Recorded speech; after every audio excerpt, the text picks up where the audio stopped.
नमस्कार।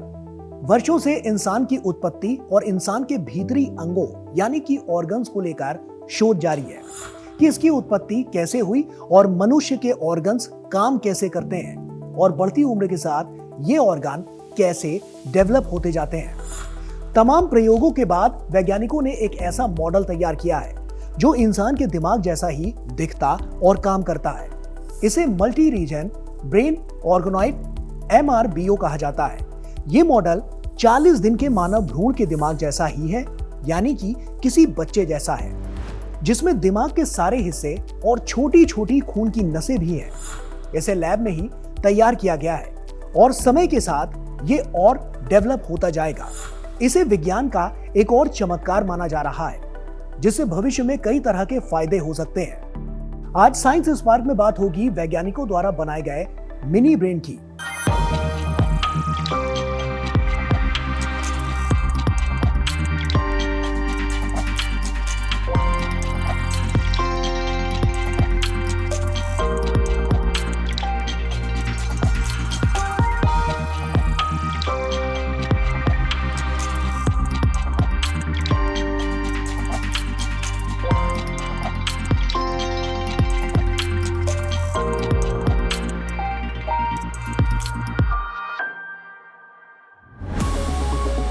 पहला सवाल, क्या है मिनी ब्रेन और क्यों पड़ी इसकी जरूरत? वैज्ञानिकों ने ऐसी रिसर्च की है जिसमें इंसान के दिमाग से जुड़ी बीमारियों को समझने और उनका इलाज ढूंढने में काफी मदद मिल सकती है।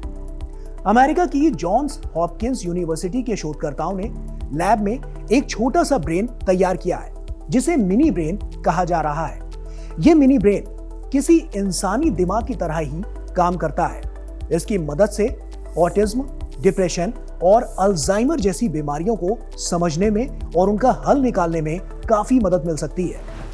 इस मिनी ब्रेन में इंसानी मस्तिष्क के 3 प्रमुख हिस्से सेरेब्रम, मिड ब्रेन और एंडोथेलियल सिस्टम को एक साथ जोड़ा गया है, जो इंसानों के दिमाग के महत्वपूर्ण भाग हैं जो अलग अलग तरह से कार्य करते हैं। अगर ब्रेन की कोई भी बीमारी होती है उसमें जरूरी होता है कि हम इलाज खोजें।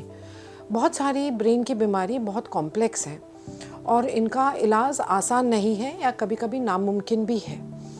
उसके लिए हम जो स्टडीज़ करते हैं, आज तक जो करते आए हैं, वो हम मॉडल्स पे करते हैं, जैसे रैट मॉडल पे या फिर मंकी मॉडल पे या फिर ज़ीब्रा फिश मॉडल पे। अगर हम एक आर्टिफिशियल ब्रेन बना लेते हैं जो थोड़े ही सेल्स से बनता है और फिर उससे एक मिनी ब्रेन बन जाता है, तो ये एक आउटसाइड ब्रेन है जो एक पर्टिकुलर इंडिविजुअल के अंदर नहीं है। ये एक्सपेरिमेंटल मॉडल हो सकता है। इंफॉर्मेशन प्रोसेसिंग, नेटवर्किंग, फिर जो इंफॉर्मेशन आया वो स्टोर कैसे हुआ अंदर ब्रेन में और फिर वो वापस उसकी खोज कैसे हुई, जैसे रिट्रीव हुआ। अक्सर ये सिस्टम्स डैमेज हो जाते हैं डिमेंशिया जैसी बीमारी में या पार्किंसंस जैसी बीमारी में। अब माना जाएगा कि इन बीमारियों का ट्रीटमेंट बहुत ही कॉम्प्लेक्स है और पूरी तरीके से हमारे पास संभव भी नहीं है। तो अगर हम एक आर्टिफिशियल ब्रेन पे इन बीमारियों का ट्रीटमेंट खोजें, ये एक बहुत ही एक्साइटिंग फील्ड ओपन अप करता है। इसके अलावा रोबोटिक्स का भी बहुत ही एक्साइटिंग फील्ड एग्जर्ट करता है। जैसे हमने एक जो मनुष्य है वो देख नहीं सकता, तो साइंटिस्ट ने फिर देखने वाली एक चिप तैयार कर ली। अब वो चिप इस ब्रेन पे लगा के देख सकते हैं कि ये चिप जो है उस ब्रेन को देखने में मदद दे रही है या नहीं। दूसरा सवाल, क्या है ये तकनीक और कैसे काम करेगा मिनी ब्रेन? आपको समझने में आसानी हो इसके लिए आइए मिनी ब्रेन के तीनों महत्वपूर्ण भागों के कार्यों के बारे में आपको बताते हैं। सेरेब्रम के बारे में आपको बताएं तो सेरेब्रम मस्तिष्क का सबसे बड़ा हिस्सा है जो सोचने, याददाश्त और योजना बनाने जैसे कार्यों में मदद करता है। मिड ब्रेन की बात करें तो मिड ब्रेन, जिसे मध्य मस्तिष्क भी कहा जाता है, मस्तिष्क स्तंभ का हिस्सा है और ये देखने, सुनने और शारीरिक संचालन में महत्वपूर्ण भूमिका निभाता है। एंडोथेलियल सिस्टम में रक्त वाहिकाओं की परत बनाने वाली कोशिकाएं शामिल होती हैं जो मस्तिष्क में रक्त यानी कि ब्लड के प्रवाह और रक्त मस्तिष्क में आने वाली बाधा को नियंत्रित करती है। पहले के ब्रेन ऑर्गेनाइड मॉडल में केवल एक हिस्से का दिमाग या साधारण रक्त वाहिका ब्लड वेसल सेल्स होती थी। इस नए MRBO मॉडल में ब्रेन के 3 हिस्से और जटिल रक्त वाहिका स्ट्रॉन्ग ब्लड वेसल सेल्स एक साथ पाई जाती है, जो कि ठीक वैसे ही काम करेंगी जैसे कि ह्यूमन ब्रेन करता है। तीसरा सवाल, लैब में कैसे बना मिनी ब्रेन? जब लैब में किसी तरह का कोई ऑर्गन डेवलप किया जाता है तो उसे ऑर्गेनाइड कहा जाता है। ऑर्गेनाइड ऐसे छोटे 3D जीव वैज्ञानिक यानी कि बायोलॉजिकल मॉडल होते हैं जिन्हें स्टेम सेल से लैब में विकसित किया जाता है। ये आकार में बहुत ही छोटे होते हैं, लेकिन इनमें आम लोगों जैसे असली अंग जैसी संरचना और कार्य क्षमता होती है। ये असली अंग की तरह ही होते हैं जिन्हें असली अंग का मिनी वर्जन माना जाता है। इसमें असली अंग में पाई जाने वाली विभिन्न प्रकार की कोशिकाएं होती हैं। ये उसी तरह से संगठित होती हैं जैसे शरीर के अंग में होती हैं। वैज्ञानिकों ने मानव इंड्यूस्ड प्लुरिपोटेंट स्टेम सेल से अलग अलग हिस्सों के ऑर्गेनाइड बनाए हैं, फिर उन्हें सावधानी से आपस में जोड़कर यानी कि फ्यूजन दिया ताकि वे एक संयुक्त 3D संरचनाएं बनाएं, जिसके बाद MRBO में मानव भ्रूणीय मस्तिष्क जैसी 80% कोशिका किस्में बन पाती हैं। साथ ही नसों के नेटवर्क और इलेक्ट्रिकल गतिविधियां असली दिमाग जैसे विकसित हो पाती हैं, जिसे लैब में बनाया जाता है।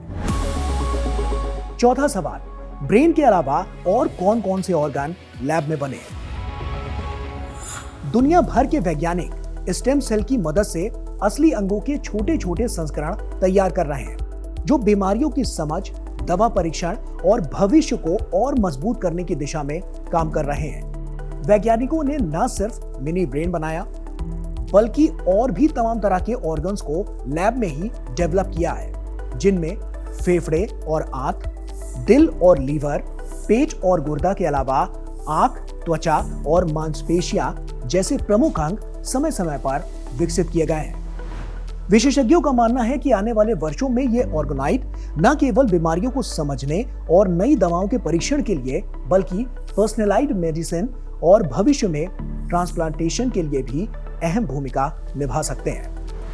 हालांकि अभी ये पूरी तरह से कार्यात्मक अंगों के स्तर तक नहीं पहुंचे हैं, लेकिन चिकित्सा विज्ञान में इनकी संभावनाएं बहुत ही कारगर साबित हो रही हैं। और तो और इस तरह की रिसर्च भारत को भी काफी फायदा पहुंचा रही है। अगला सवाल, भारत के लिए क्यों खास है ये रिसर्च? भारतीय वैज्ञानिकों का मानना है कि भारत में ऑटिज्म और अल्जाइमर जैसी बीमारियां तेजी से बढ़ रही हैं।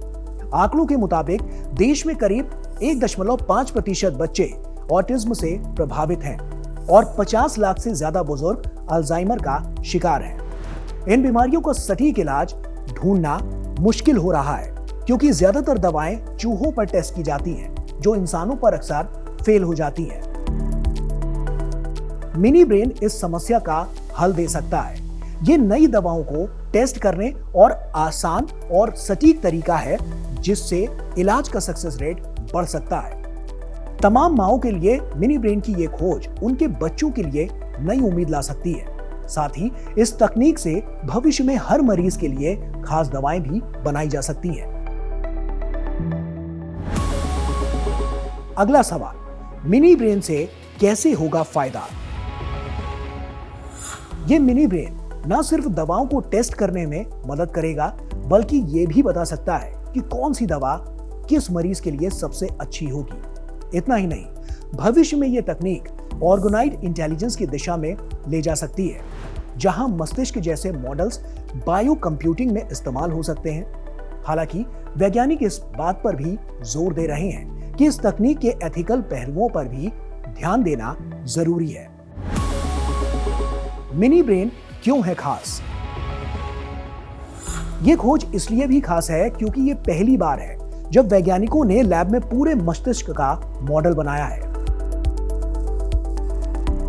यह न सिर्फ वैज्ञानिकों के लिए रास्ता खोलता है, बल्कि उन लाखों परिवारों के लिए उम्मीद की किरण भी है जो इन बीमारियों से जूझ रहे हैं और चाहते हैं कि उन्हें भी आरामदायक जीवन मिल सके। ब्रेन के तरीके को अभी तक हम पूरी तरीके से समझे नहीं हैं कि ब्रेन कैसे फंक्शन करता है, और अगर एक इंसान को स्ट्रोक हो जाए तो वो क्यों बेड पे उतर आता है, और दूसरे इंसान के स्ट्रोक सेम टाइप का स्ट्रोक वो कैसे नॉर्मल ज़िंदगी व्यतीत कर रहा होता है, इसको समझने का अभी बहुत कोई साफ तरीका नहीं है।